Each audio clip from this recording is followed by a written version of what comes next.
이렇게 역사와 전통을 자랑하는 대조제일교회를 방문하게 되어서 예배드리게 된 것이 참 감회가 깊고, 또 특별히 남선교회 연합회 헌신 예배를 함께 드리게 된 것을 기쁘게 생각합니다. 오늘의 예배가 우리 하나님께는 영광이 되고 우리 모두에게는 은혜가 될 줄로 믿습니다. 제가 용천노회에 와보니까 이 용천노회는 남선교회 활동이 활발하고, 용천노회 남선교회 연합회는 노회 산하의 240여 지교회를 묶어주는 그런 단단한 끈과도 같아 이제 그런 생각을 하기도 했습니다. 이렇게 역사 깊은 대조제일교회에 오늘 있기까지 수고하고 헌신하신 모든 남선교회 회원들에게 경의를 표하며 앞으로도 변함없이 교회 부흥의 주춧돌이 되고 마중물이 되는 그런 남선교회가 될 줄로 믿습니다. 여러분들은 잘 기억하지 못하시겠지만 제가 이제 이 강단에 두 번째 서게 되었습니다. 예전에 제가 한번 대조제일교회 임직식에 와서 축사를 한 적이 있습니다. 장로님께 물어봤더니 10년 전이라고 하시더라고요. 10년 만에 또 이게 존경하는 우리 이광재 목사님 목회하시는 이 교회를 다시 방문하게 되어서 또 하나님의 은혜가 오늘 예배를 통해서 비착안에 있게 될 줄로 믿습니다. 여러분, 우리가 믿는 기독교는 은혜의 종교라고 말할 수가 있습니다. 우리는 신앙생활하면서 은혜라고 하는 단어를 많이 사용합니다. 그런데 우리가 사용하는 은혜라고 하는 이 단어는 한마디로 정의하기는 대단히 어렵습니다. 그런데 한마디로 은혜가 무엇이냐 이렇게 말하기는 어렵지만, 기독교 신앙생활에서 은혜를 빼면 남는 것이 없다, 이런 생각을 하기도 합니다. 여러분, 인류의 역사와 문화는 비와 관계가 있습니다. 그래서 비가 내리는 곳에 문명이 발달했고, 비가 내리지 않는 곳은 한때 문명이 발달했더라도 버려진 도시가 되고 버려진 땅이 되고 황무하게 되고 맙니다.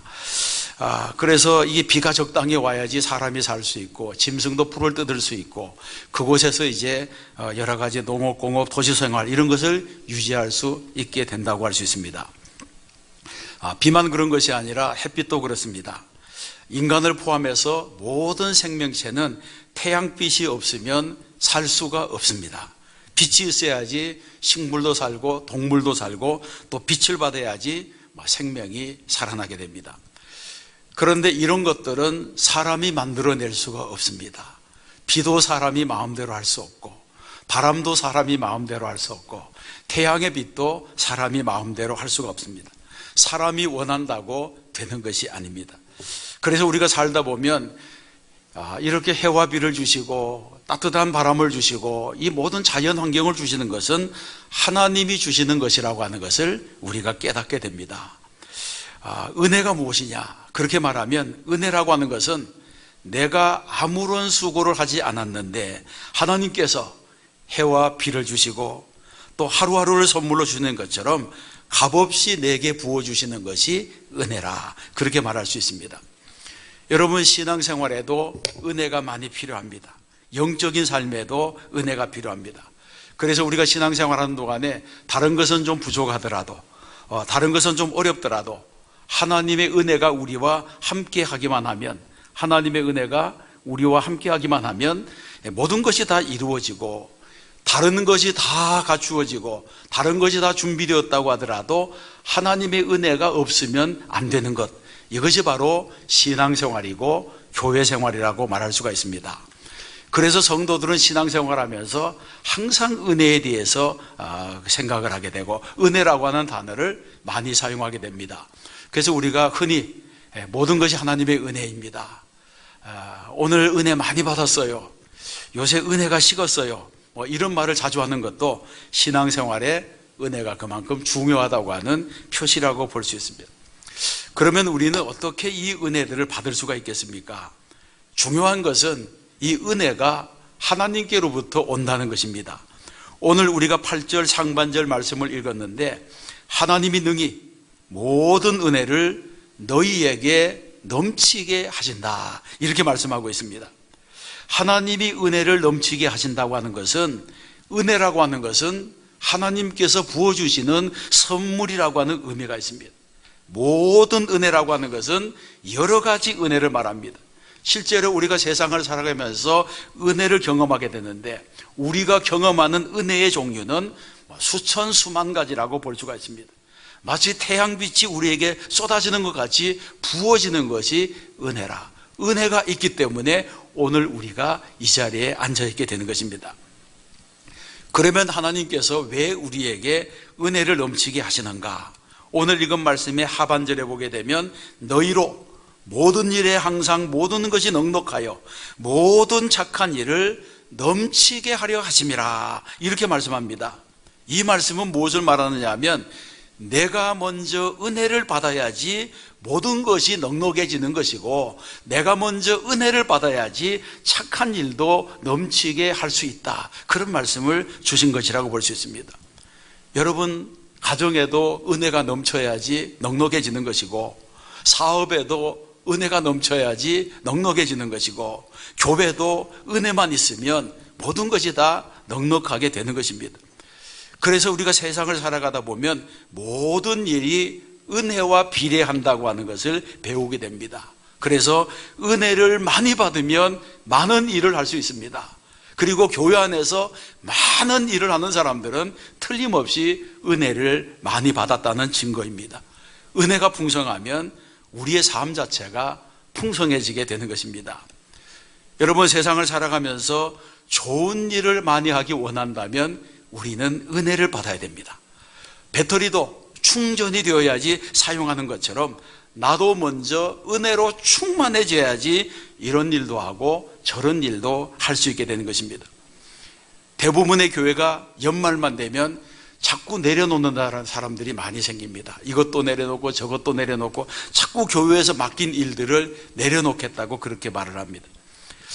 왜 주께서 맡기신 일을 자꾸 내려놓으려고 합니까? 그것은 은혜가 방전되었기 때문이라, 그렇게 말할 수 있습니다. 모든 좋은 일을 하고 봉사하고 주님을 섬기고 교회를 섬기려면 우리가 은혜를 받아야 됩니다. 위로부터 오는 은혜를 받아야지 주의 일을 할 수 있는 것이고, 주의 일은 수고만으로는 안 되는 것입니다. 주의 일은 은혜를 받아야지 헌신하게 되는 것입니다. 제가 40대 초반에 이탈리아 밀라노에 가서 10년간 목회를 하게 되었습니다. 그것은 해외 교회지만 주일 출석이 400명, 500명 이렇게 모이는 큰 교회였습니다. 그런데 그 교회의 성도 구성원의 90%가 유학생들입니다. 유학생들이 90%고 나머지 10%는 상사주재원이라든가, 그렇지 않으면 이탈리아로 넘어와서 거기에서 정착하게 된 사람들이 한 10% 정도 있었습니다. 그러니까 유학생들이 주축이 되는 그런 교회였는데, 유학생들도 이렇게 나누어 보면 대부분이 성악가들이었습니다. 그래서 한 4분의 3은 성악가고 4분의 1 정도는 패션 디자이너들이 이제 교회의 교인들이었습니다. 그래서 예배드리면서 보면 성악가들과 패션 디자이너들이 다 이게 구별이 됩니다. 성악가들은 이 외모가 남다릅니다. 그리고 패션 디자이너들은 옷을 또 남다르게 입고 다닙니다. 그래서 멀리서 보면 머리 색깔이 빨갛고 노랗고 파랗고 그러면 패션 디자이너고, 그래도 이제 또 단정하게 좀 이렇게 준수하게 앉아있으면 성악가들입니다. 그런데 여러분, 예배를 드리면서 수백 명의 성악가들이 함께 찬송을 부를 때 그 찬송 소리는 굉장한 찬송 소리가 거기서 났습니다. 제가 이제 부임해서 몇 달이 지나갔는데 한 가지 아쉬운 것이, 성악가들이 그렇게 많은데 헌금 봉헌 시간에 헌금 특송하는 사람들이 없는 거예요. 이상하다, 이렇게 노래하는 사람이 이렇게 많은데 왜 맨날 피아노로 반주로 봉헌을 할까, 그렇게 생각했습니다. 나중에 안 것인데, 성악가들이 같은 성악가들 앞에서 노래하는 것은 목사가 목사들 앞에서 설교하는 것만큼 어렵다는 거예요. 그래서 잘 안 하려고 한다는 거예요. 그래서 제가 이제 교회 부임하고 얼마 되지 않아서 그분들에게 도전했습니다. 야, 이거 홍수에 먹을 물이 없다더니 이렇게 성악가들이 많은데 하나님께 찬양 올릴 사람이 없느냐, 하나님이 좋은 소리 주셔서 이까지 유학을 왔는데 그 좋은 소리 어디다 쓰려고 그렇게 애끼냐, 그렇게 이제 물어봤어요. 근데 제가 이제 성악가들을 만나보면 대부분의 성악가들은 자기 성대 사진을 가지고 있습니다. 내시경으로 찍은 성대 사진을 가지고 있어서 목사님 하면서 이제 자기 성대 사진을 보여줄 때가 있어요. 근데 성대 사진을 보면 아주 얇은 막으로 된 게 2개가 붙어 있는 거예요. 그리고 이것이 이제 소리를 내는 겁니다. 그런데 거의 똑같은데 소리는 다 다르게 나요. 왜냐하면 그 내시경 사진 보면 이 사람이나 저 사람이 똑같이 생겼는데 이거 노래시켜 보면 소리가 다르더라고요. 이게 참 성대가 대단한 거구나, 이제 그렇게 생각했는데, 거기에 하얀 좁쌀만한 결절 하나만 생기면 노래가 안 되는 거예요. 노래가 바람이 새는 거예요. 원래 소리가 안 나오는 거예요. 그러니까 성악가들이 목소리를 얼마나 아끼는지 몰라요. 그런데 제가 이제 한번 설교하다 그랬습니다. 여러분, 아무리 아껴도 하나님이 그 성대 이렇게 한 번만 긁어 놓으면 아무 쓸모없는 성대 되고 만다. 하나님의 은혜가 있어야지 노래도 하는 것이고, 하나님이 축복하셔야 대가가 되는 것이지, 그렇게 아껴가지고 대가가 되겠느냐. 교회에서도 찬양 못하는 사람이 어디 가서 대가가 되려고 하느냐. 그렇게 이제 제가 설교했습니다. 그리고 이제 복창을 시켰습니다. 뭔 복창을 시켰냐 하면, 죽으면 썩을 몸, 살았을 때 헌신하자. 여러분, 생명 떨어지면 아무 소용이 없는 거예요. 한번 따라 하겠습니다. 죽으면 썩을 몸, 살았을 때 헌신하자. 제가 이제 이 구호를 몇 달을 재창했어요. 죽으면 썩을 몸, 살았을 때 헌신하자. 그랬더니 어느 순간부터 이제 헌금송 하는 사람이 생기기 시작한 거예요. 그러니 한번 그렇게 시작하니까 또 끝까지 하더라고, 그분들이. 제가 10년 동안 있을 동안에 한 번도 내가 목회하는 동안에는 헌금송을 안 해서 피아노 반주한 적이 없어요. 정말 하나님이 은혜 주셔야지 된다고 하는 것, 그런 것들을 이제 우리가 기억해야 되는 것입니다. 여러분, 좋은 목소리도 은혜고, 남다른 재능도 은혜고, 오늘 살아있는 것도 은혜입니다. 그래서 이 은혜의 원천이 어딘가를 알게 되면 헌신할 수 있는 거예요.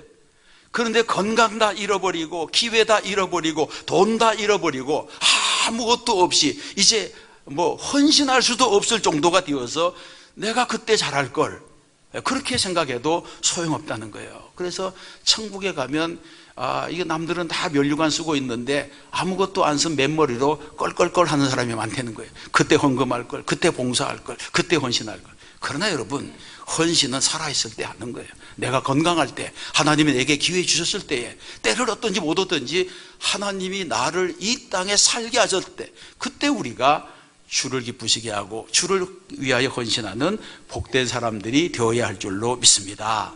그래서 나부터, 지금부터, 여기부터 시작하는 것, 그것이 바로 헌신이 되는 것입니다. 여러분, 과거는 이미 다 지나갔습니다. 미래는 아직 오지 않았습니다. 오늘이 바로 나의 날입니다. 오늘이 바로 나의 날이기 때문에 내일은 어떻게 될지 모르는 거예요. 그래서 무엇을 하고 싶은 마음이 있으면 오늘부터 해야 되는 거예요. 교회를 사랑하는 일도 오늘부터 해야 되는 거예요. 교회에서 무슨 필요한 일이 있으면 내가 오늘부터 헌신하는 그런 사람들이 되어야 할 줄로 믿습니다. 여러분, 우리가 잘 아는 다윗이 뭐라고 기도했느냐 하면 시편 51편에서 나를 주 앞에서 쫓아내지 마시며 주의 성령을 내게서 거두지 마소서, 이렇게 기도했습니다.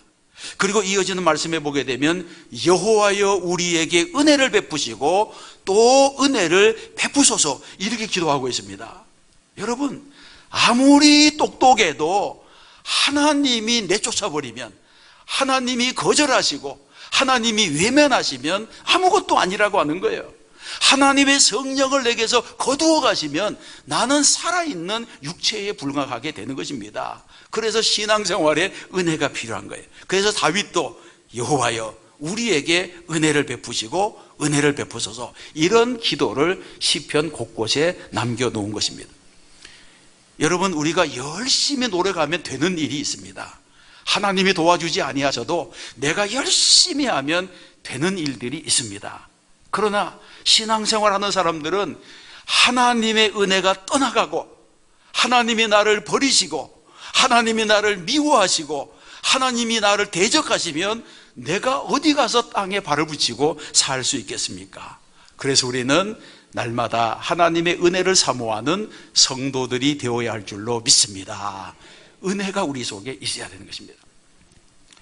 그러면 은혜 받은 사람은 어떻게 됩니까? 성경에 보게 되면 하나님의 은혜를 입은 사람들의 기록이 많습니다.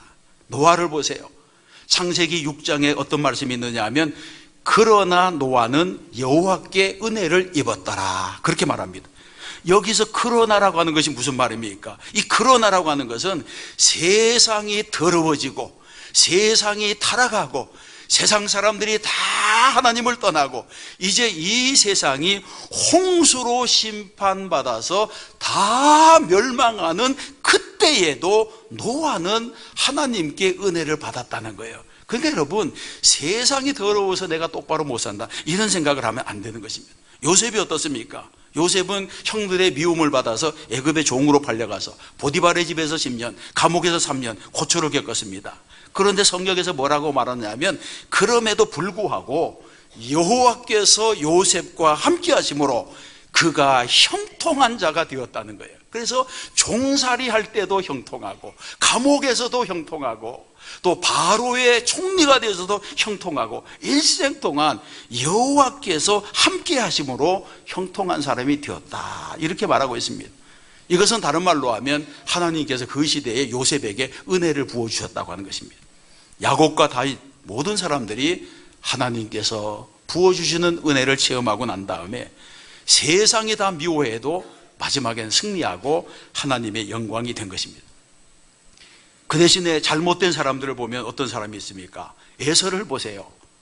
에서는 히브리서에 보게 되면 그에게서 은혜가 떠나가자 울어도 안 되고 때를 써도 안 되고 통곡을 해도 안 되고 돌이킬 수 있는 기회조차 얻지 못했다 그렇게 말하고 있습니다. 가룟 유다는 왜 예수님을 배반한 것입니까? 가룟 유다가 예수님을 배반한 것은 은혜가 떠나가고 마귀가 역사이기 때문에 그런 거예요. 가룟 유다가 마귀에게 틈을 내어준 것입니다. 요한복음에 보게 되면 마귀가 벌써 시몬의 아들 가룟 유다의 마음에 예수를 팔 생각을 넣었다 그렇게 말합니다. 은혜가 떠나가고 마귀가 역사하면 제자라도 잘못되고 주님의 사랑을 받던 자도 악한 일을 할 수 있게 되는 것입니다. 그러므로 우리는 은혜가 떠나가지 아니하도록 하나님의 은혜 가운데 머물고 날마다 은혜를 사모하는 복된 성도가 되어야 할 줄로 믿습니다. 제가 이제 한국으로 돌아와서 성도들과 함께 성지순례를 갈 계획을 세웠습니다. 이제 성지순례를 한번 이제 성도들과 같이 가면 좋겠다 그런 생각을 했습니다. 그래서 이제 한국의 아주 저명한 성지 연구가 성지에서 수년간 성지를 답사하고 또 뭐 고적 발굴까지 하고 그리고 한국에 돌아와서 또 이 성지에 대한 책을 많이 내시고 또 신학교에서 성지에 대한 강의를 하시는 목사님을 제가 초청했어요. 그래서 우리가 이제 성지순례를 가려고 하는데 성도들에게 성지순례를 갈 만큼 도전이 될 만한 그런 이제 말씀을 달라고 그랬어요. 그랬더니 이분이 자기가 직접 성지에서 찍은 사진들을 많이 가져왔는데 그날 한 400커트를 가져왔어요. 그래서 야 이건 좀 많은데 한 50개나 60개면 될 텐데 400개를 가져온 거예요. 그러면서 이것을 자기가 말하면 틀어달라고 그래요. 그래서 이걸 다 보느냐고 하니까 이건 잠깐 보면 된다고. 그래서 이제 설교 시간에 그 먼저 이제 슬라이드를 켜가지고 성지 사진들을 보여주면서 설명하기 시작한 거예요. 그래서 이분이 이제 영상으로 직접 비추면서 90분간 강의를 했는데 출애굽으로부터 가나안 들어가기까지를 강의를 했어요. 출애굽부터 가나안. 근데 출애굽부터 가나안까지 강의를 하는데 이 사진들이 다 무슨 사진이냐면 이 광야 저 광야 이 산 저 산 이 나무 저 나무 우리가 식별이 안 되는 거예요. 400커트가 전부 다 먼지가 펄펄 나는 광야 이 돌 저 돌. 내가 보면서 시험에 들었어요. 그래가지고 광야 사진만 그냥 90분을 본 거예요. 그 다음 주에 성지순례 신청자를 봤는데 아무도 신청하는 사람이 없어요. 그래가지고 광고를 열심히 몇 주도 했는데 겨우 20명이 신청해서 그 해에 성지순례를 못 갔습니다. 여러분, 이게 성지순례 가려면 출애굽부터 가나안을 보는 것이 아니라 예수님의 탄생 베들레헴부터 시작해서 골고다까지를 봐야죠. 그러면 뭐 예루살렘, 갈릴리, 베들레헴, 나사렛 볼 게 얼마나 많습니까? 그런데 하여튼 2시간 동안 이 광야 저 광야 보다가 다 끝나버린 거예요. 그래서 이제 그 목사님 이제 가시고 난 다음에 나는 이제 몇 주간 이제 시험에 들었어요. 내가 사람을 잘못 봤다. 뭐 이런 생각을 하면서. 그런데 이제 우리 교회 청년 하나가 나한테 와서 그러진 거예요. 목사님, 저는 성지 세미나에 큰 은혜를 받았습니다. 그러는 거예요. 아니 뭐 먼지가 펄펄 나는 광야 사진만 봤는데 무슨 은혜를 받았다는 거예요. 그래서 내가 뭐에 은혜 받았냐 그렇게 물었어요. 그 이 청년이 뭐라고 말하느냐 하면, 목사님, 하나님께서 이스라엘 백성들이 광야에서 불평할 때 싫어하셨잖아요. 오늘 우리가 이렇게 잘 살면서 불평하면 얼마나 싫어하시겠어요. 그 말을 듣고 제가 깜짝 놀랐습니다. 내가 말은 안 했지만 너는 정말 목사보다 낫다 그런 생각을 했어요. 그렇잖아요. 똑같은 슬라이드를 봤는데, 똑같은 이산 저산 이 광야 저 광야를 봤는데 얘는 그렇게 생각한 거예요. 이스라엘 백성들이 저런 광야 저런 험한 데서도 불평하면 싫어하시는데 오늘 이렇게 우리가 떳떳하고 따신 방에서 이렇게 잘 먹으면서 불평하면 얼마나 싫어하겠어요. 이 생각을 하면서 이 은혜가 있는 사람은 생각이 다르구나 그런 생각을 제가 했습니다. 그래서 제가 그때 크게 깨달아서 그날 이후로 제가 이제 우리 교인들한테 가끔 또 구호제창을 합니다. 뭐 죽으면 썩을 몸, 그건 이제 밀라노에서 한 것이고 우리 교회에서 하면 싫어하세요. 왜냐하면 우리도 이렇게 노인들이 많습니다. 그래서 그런 광고하면 싫어해요. 그래서 이제 어떤 광고를 하느냐 하면 제가 이제 우리는 어떤 예배에서라도 은혜를 받아야 된다. 그렇잖아요. 이 광야 저 광야를 보고도 은혜 받는 것처럼 우리는 어떤 예배에서라도 은혜 받아야 된다. 그래서 설교가 마음에 안 들어도 은혜 받으시기 바랍니다. 그러면 아멘 합니다. 예배 분위기가 마음에 안 들어도 은혜 받으시기 바랍니다. 그러면 우리 성도들은 이제 훈련이 됐어요. 아멘 그러는 거예요. 그리고 이제 예배를 드릴 때 항상 이런 마음을 가져야 돼요. 내가 이 예배에서 반드시 은혜 받고야 말겠다. 이런 마음을 가져야 되는 거예요. 여러분, 밥상을 앞에 두고 말이 많은 사람은 어떤 사람입니까? 배가 안 고픈 사람, 아니면 몸에 병이 든 사람이에요. 아니 밥상이 앞에 오면 먹어야죠. 입에 밥이 들어가면 떠들 새가 없어요. 그런데 밥상을 앞에 두고 말하는 사람은 배부른 사람이거나 아니면 몸에 병이 든 사람인 거예요. 그래서 여러분, 씨 뿌리는 비유에 보게 되면 씨가 무슨 문제가 있어요? 밭이 문제지요. 똑같은 씨를 뿌렸는데 돌짝밭은 안 되잖아요. 옥토는 잘 되잖아요. 똑같은 설교를 들어도 은혜 받는 사람이 있는데 왜 내가 은혜 못 받습니까? 내 마음이 강팍하니까 못 받지. 그렇죠. 그래서 우리는 이제 우리 교회는 늘 이제 이런 이제 말씀을 이제 나누는 거예요. 여러분, 은혜가 있으면 모든 것이 된다. 이것은 하나님의 가르침이에요. 다 있어도 은혜가 빠지면 안 되는 거예요. 은혜는 자동차 연료 같은 거예요. 아무리 좋은 자동차라도 연료가 없으면 갑니까? 아무리 좋은 차라도 연료가 떨어지면 운전사가 애를 쓰고 뭐 해도 안 되는 거예요. 힘으로도 능으로도 안 되는 거예요. 밀어도 안 되고 끌어도 안 되는 거예요. 마찬가지로 내 인생에도 하나님의 은혜가 떨어지면 그 은혜 떨어진 것은 다른 것으로 대신할 수가 없습니다. 그래서 우리의 신앙, 우리의 믿음, 우리의 생활은 다른 것으로 되는 것이 아니라 하나님의 은혜로 된다고 하는 이 믿음을 가지시기 바랍니다.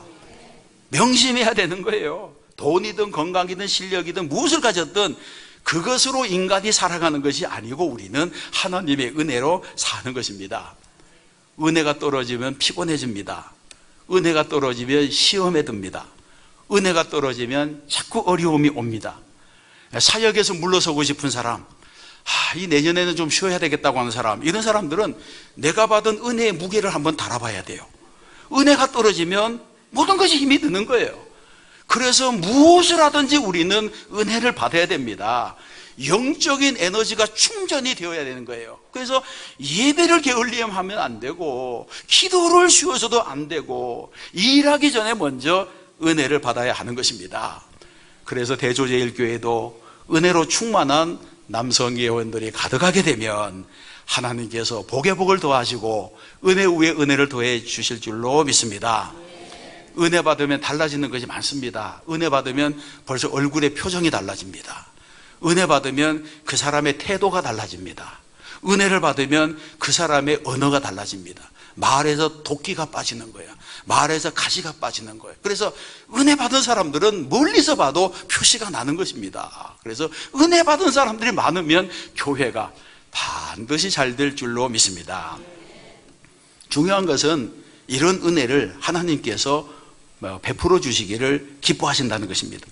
오늘 본문에 보게 되면 하나님은 우리가 모든 일을 잘할 수 있도록 은혜의 단비를 내려주시는 분이에요. 그래서 인간은 교만하고 또 은혜를 경홀히 여기지만 은혜가 없는 곳에는 찬송도 없고 기도도 없고, 은혜가 없는 곳에는 헌신도 없고 충성도 없고, 은혜가 떨어진 곳에는 기쁨도 없고 천국도 이루어질 수가 없습니다.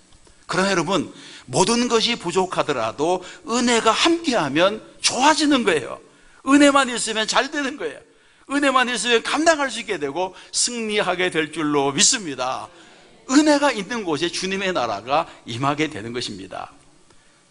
여러분, 우리가 세상을 살아보면 이 세상에는 나 혼자서 넉넉히 잘할 수 있는 그런 일도 실패할 때가 있습니다. 틀림없이 잘 될 것 같은데 안 됩니다. 확실해도 안 되는 일이 많습니다. 그렇기 때문에 성도들은 무슨 일을 하든지 하나님께서 은혜로 열어주셔야 된다, 이 믿음을 가지고 하나님 앞에 엎드려야 되는 것입니다. 미국의 인공위성을 쏘아 올리는 미 우주항공국 직원의 95%가 크리스천이라고 하는 그런 조사가 있습니다. 이 나사에 있는 항공국 직원들은 매일 아침 오전 9시 30분에 예배를 드리고 일과를 시작한다고 그래요. 근데 예배를 드리고 난 다음에 마지막에 그들이 함께 외우는 기도문이 있는데 이런 것입니다. 하나님, 우리가 할 일을 다 했습니다. 우리가 할 일은 끝났습니다. 이제 하나님께서 도와주시옵소서. 이런 기도를 매일 한다는 거예요. 그러니까 인공위성을 발사하고 또 우주를 왕복하고 달에 착륙하게 하고 이런 기술을 가진, 최첨단 기술을 가진 그런 과학자들이 매일 아침 예배를 드리면서 하나님, 우리가 할 일을 다 했습니다. 우리의 일은 끝났습니다. 이제 하나님께서 도와주시옵소서. 이런 기도로 하루를 시작한다고 하는 것입니다. 이런 신앙의 기도처럼 우리가 할 일이 끝났을 때에 하나님께서 도와주셔야 되는 것입니다. 내가 다 했다고 손 놓으면 안 되는 것입니다. 내가 다 했을지라도 하나님께서 오셔서 함께 해주지 아니하시면 놓치는 것들이 많이 생기게 되는 것입니다. 그러나 여러분, 나는 부족하지만 하나님께서 오셔서 살펴주시고 점검해 주시면 내가 알지 못했던 문제들도 넉넉하게 해결될 수가 있습니다. 우리는 은혜가 바로 연료와도 같다고 하는 것을 잊어서는 안 됩니다. 하나님이 공급해 주시는 은혜의 연료만 떨어지지 않으면 우리는 목적지까지 무사히 갈 수 있게 되는 것입니다. 여러분, 지난해에 우리나라 문화체육부에서 2018년도 한국의 종교 현황에 대한 보고서를 냈습니다. 과거에 이제 전 국민 인구 선세스를 통해서 2015년도에 종교 현황을 발표한 적이 있는데 한 3년 지나서 지난해 연말에 2018년도 한국의 종교 현황을 보고서를 냈는데, 그 보고서에 따르면 종교별로 개신교가 967만 5천 명, 거의 1000만 성도가 있습니다. 자꾸 사람들이 700만으로 줄었느니 500만으로 줄었는지 그러지만 정부의 통계에 보게 되면 2018년도 연말에 개신교가 967만 5천 명으로 나왔어요. 불교는 761만 9천 명이에요. 그런데 불교 760만과 개신교 967만은 질이 다릅니다. 불교는 1년에 몇 번만 가면 돼요. 그런데 이 개신교는 새벽 기도하면 날마다 교회에 나오는 사람들이 대다수라는 거예요. 그러니까 이 자기가 믿는 종교에 대한 충성도는 기독교를 따라갈 종교가 없습니다. 천주교, 불교가 따라올 수가 없어요. 자기가 믿는 종교에 대한 충성도가 가장 높은 것이 기독교인 것입니다. 개신교가 제일 앞서고 있어요. 천주교는 389만 명이에요. 그러니까 개신교 1천만 명이, 이것은 대단한 영향력이라 이제 우리가 그렇게 볼 수가 있습니다. 연령별로도 0세부터 49세까지 개신교 인구가 가장 높았습니다. 그리고 종교계에서 설립한 초중고등학교, 대안학교 996개 중에 개신교가 740개의 교가 있어요. 그러니까 이 초중고등학교, 대안학교의 70%를 이 기독교, 이 개신교가 운영하고 있는 거예요. 다른 종교는 여기에다가 비교할 수 없을 정도로 수치가 떨어져요. 선교사, 개신교가 파송한 선교사는 170개국에 27,436명이에요. 한국교회가 해외에 파송한 선교사가 170개국에 27,436명으로 집계됐어요. 불교는 30개국에 포교사 593명을 보냈어요. 천주교는 62개국에 사제 237명을 보냈어요. 27,000과는 이건 비교할 수 없는 그런 통계라고 볼 수 있습니다. 여러분, 이런 것이 무엇을 말하느냐 하면, 여러분, 우리 사회의 언론과 좌파 시민단체들이 우리 개신교를 얼마나 공격합니까? 일부 교회에 무슨 비리가 있다고 그것을 방송으로 그렇게 틀어서 까발리고 개신교를 부정적으로 그렇게 먹칠을 해도, 그럼에도 불구하고 개신교가 이 나라의 제1의 종교이고 젊은 신자층이 타 종교하고는 비교할 수 없이 많고, 그래도 사회적인 영향력이 가장 높다고 하는 것입니다. 그래서 이 기독교가 가지고 있는 건강한 리더십을 두려워하는 사람들은 공격하는 거예요. 공산주의자들이 기독교를 싫어합니다. 왜냐하면 공산주의가 제대로 되려면 기독교가 없어져야 되는 거예요. 그런 부류가 지금 교회를 가장 공격하고 있다고 봐야 되는 것입니다. 아무리 한국 교회의 부흥을 막고 깎아내리고 해도 안 되는 거예요. 왜냐하면 하나님께서 한국 교회에 은혜를 주셨기 때문인 줄로 믿습니다. 하나님이 교회를 보호하시고 하나님께서 은혜를 주셨는데 좌파나 불행이들이 어떻게 이 교회를 무너뜨리겠습니까? 오히려 교회가 내부적으로 더 단단해지고 더 믿음이 영그러지게 되는 것입니다. 우리는 이 은혜를 저버리지 말고 정말 백척간두의 위기 앞에선 나라의 형편을 직시해야 됩니다. 더 하나님께 가까이 나가서 기도하면서 나라를 지키는 방패, 교회가 되어야 할 줄로 믿습니다. 여러분, 우리가 세상을 살다 보면 정말 남보다 더 나아지기를 원할 때가 있잖아요. 남들보다 더 멀리 가기를 원할 때가 있잖아요. 어려운 일들을 내가 더 많이 해결하고 싶은 그런 마음이 있잖아요. 그럴 때 우리는 우리의 심령을 먼저 은혜로 채워야 됩니다. 은혜로 채우면 더 멀리 가고 더 오래 달리고 어떤 장애물이라도 넘어설 수가 있는 것입니다. 은혜가 떨어지면 아무것도 안 되는 거예요. 교회도 마찬가지입니다. 교회도 은혜가 충만한 교회는 주의 나라까지 무사히 가게 될 줄로 믿습니다. 은혜는 생명과도 같은 거예요. 눈에는 보이지 않지만 은혜가 있습니다. 보이지 않지만 생명이 있는 것처럼 은혜도 있는 거예요.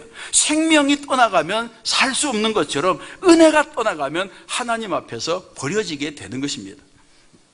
사랑하는 대조개일교회 우리 성도 여러분, 은혜는 소중한 것입니다.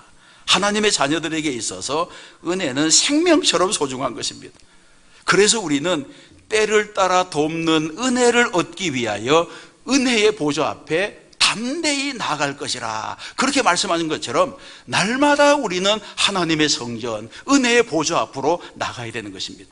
그리하면 하나님께서 후히 주시고 꾸짖지 아니하시는 그런 은혜로 우리를 채워주실 줄로 믿습니다. 여러분, 은혜를 사모하는 남성교 회원들이 되시고 먼저 은혜 받고 사역하는 우리 남성교회가 되시기 바랍니다. 여러분, 날마다 새벽을 깨우고 기도의 자리를 지키고 예배의 자리를 지키고 주님 사랑하고 교회 사랑하는 남성교회, 여성교회, 교회가 되어야 되는 것입니다.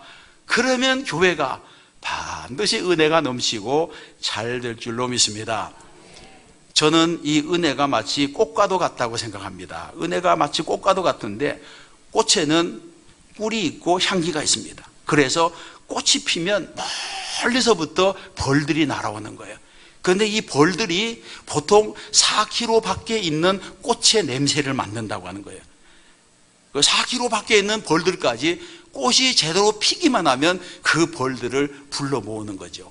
그래서 하나님의 은혜가 있는 성도들에게는 멀리서부터 벌이 찾아오는 것처럼 좋은 일이 찾아오고 기쁜 일이 찾아오고 성공이 찾아오게 될 줄로 믿습니다. 요셉에게 좋은 일이 찾아오고 다윗에게 좋은 일이 찾아온 것처럼 우리 가정, 우리 심령에도 좋은 일이 찾아오게 되는 것입니다. 그래서 은혜가 있는 성도는 두려워할 것이 없는 거예요. 마찬가지로 성도들에게 은혜가 넘치면 그 교회에도 은혜가 있는 것입니다. 교회에 첫 발을 들여놓는 새가족들은 교회에 들어오는 순간 이 교회에 은혜가 있는지 없는지를 본능적으로 알게 됩니다. 그래서 은혜가 넘치는 교회는 절로 부흥하게 되는 것입니다.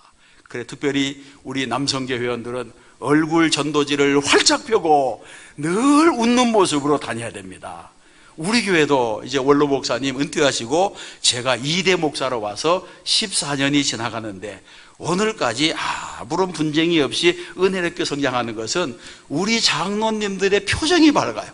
우리 장로님들의 표정이 밝으니까 덩달아 모든 것이 좋아지는 거예요. 집사들도 같이 얼굴 전도지가 펴지고 그 부인 권사들도 표정이 펴지고, 그러니까 교회가 은혜가 넘치게 되는 것입니다. 하나님께서 이 대조제일교회에도 은혜 위에 은혜를 더하시고 복에 복을 더하셔서 하나님께서 이 새로운 시대에 이 교회를 부흥의 전초기지로 사용하시고 큰 축복을 더해 주실 줄로 믿습니다. 날마다 믿음으로 살아 승리하는 성도들이 되시기를 주님의 이름으로 축원합니다.